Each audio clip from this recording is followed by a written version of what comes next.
How goes the family? Welcome back to Patterson L Properties. Hopefully, you guys are having a great day. Real quick disclaimer: Patterson L Properties, we're all about wholesaling, collaborating with other wholesalers and investors, and we definitely love to buy delinquent tax properties and sell them to investors all at the same time. So, if you want to contact us, let us know. Today's topic: 2021 real estate. We told you so. We are clearly living in the height of outrageous bidding wars when it comes to real estate. Even in the state of Florida, they are running out of homes to sell. Who would ever thought you would hear that in 2021? But that is where we're at now in a lot of even other states. They need an additional amount of homes to be built due to an increase in population. Luckily, the land mass in the state of Texas isn't as bad as in Florida, so they have plenty of land to continuously build homes upon homes upon homes. But anyways, and due to the pandemic, given the fact that this is happening, a lot of people still aren't in the mood to move or sell their home or anything of that nature. It's even hard to even find a rental property nowadays. According to this article that I read today, a bidding war broke out this winter at a new subdivision north of Houston, Texas. But the prize this time was the entire subdivision, not just a single suburban home, illustrating the rise of big investors as a potent new force in the United States housing market. Because now we are living in a time of an increase of two kinds of investors: your seasoned cash buyer investor and pension fund companies that are actually purchasing entire communities all at the same time, a family. And yes, we told you so. All over social media, when you have been talk about we've been talking about, I know I have, talking about the importance of not only being a real estate investor, but being a homeowner, not just being a renter, but being an owner of something on any level. That's my hashtag, own something. As a matter of fact, today's economic winners and possibly for the foreseeable future are homeowners, business owners, and the real estate slash stock investors. You have to be in that category of being an investor on. So you have to be an investor. The investors are the winners now, and the investors are going to be the winners of tomorrow. A lot of the basic people in our society are sitting on the sidelines and they don't even know that there's an economic game being played. It's been played before the pandemic, during the pandemic, after the pandemic. According to the article, D.R. Horton Incorporated built 124 homes within Conroe, Texas. They rented them out and then put the whole community and Pines at Foster Ridge on the block. And a who's who of investors and home rental firms flocked to the December sale back in 2020. The winning 32 million bid came from an online property investing platform known as Fundrise LLC, which manages more than $1 billion on behalf of about 150,000 individuals. I myself, this is another Fundrise and Tulsa real estate firm is another great way to own real estate without being a quote unquote homeowner and whatnot. You're just being part of a real estate firm that you put specific amount of money in, and that firm actually goes purchases the actual properties themselves. And that's nothing new, but I just see that becoming more of a bigger growing trend, especially given the fact that we might be living in a time of generational renters.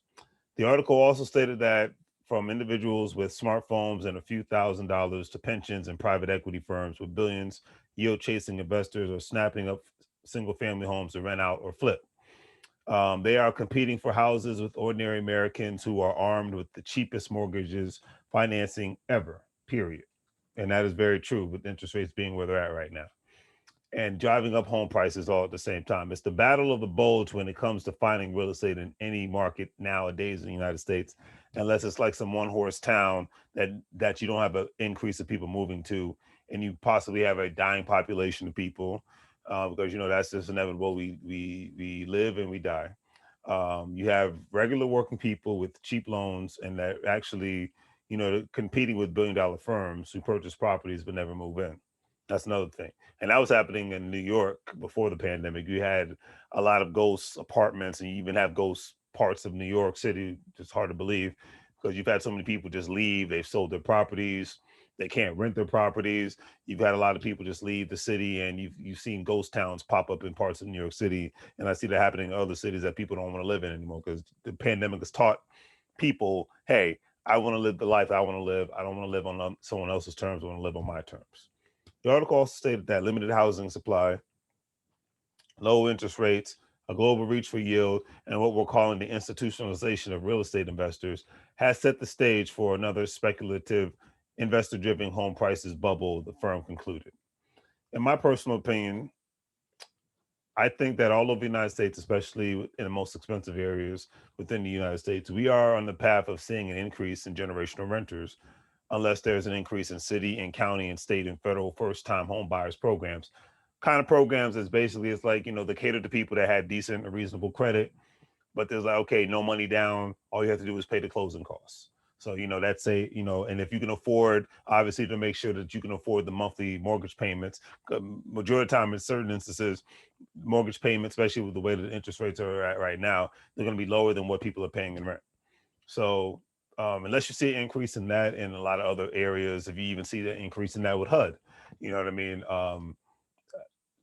Housing Urban Development Department, unless you see an increase in that, you could see a wide span of generational renters, a lot less people that not only, even if they can't afford to buy a home, they won't be able to buy a home because they're competing with um, pension funds, real estate firms, other real estate firms, and things of that nature.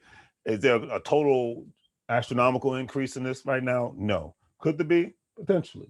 All this is what's happening now, and a lot of possibilities of what could happen in the real estate market.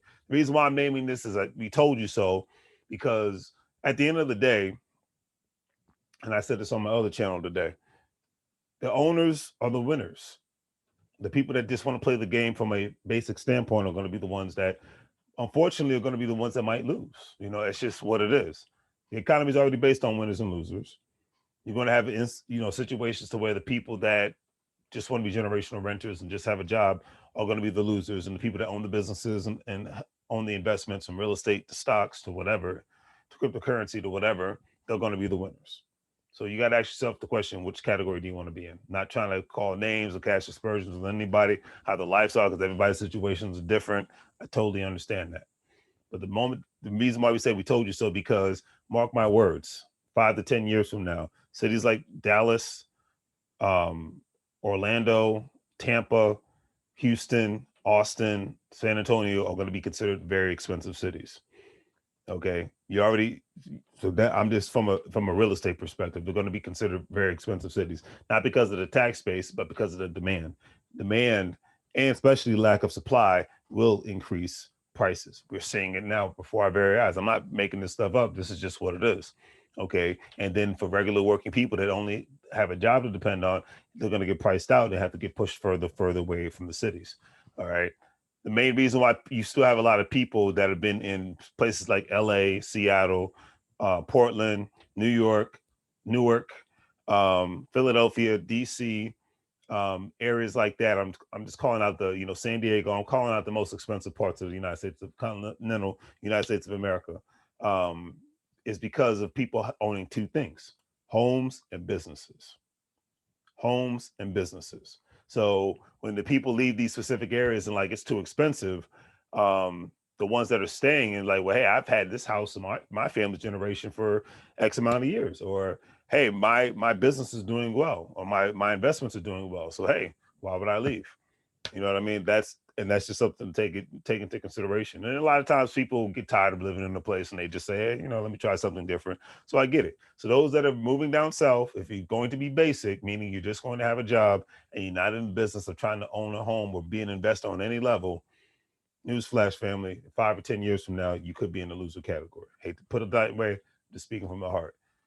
It's 2021. It's time to own something, whether it's a business, whether it's a home, whether it's investment. But those are the winners in this economy and tomorrow's economy. Just my personal opinion. All right. To the great three free. Thanks, family. Like, share, and subscribe. Have a great day. And as I always say on my other channel, make money moves or you will live, bro, like a fool. All right. Take care.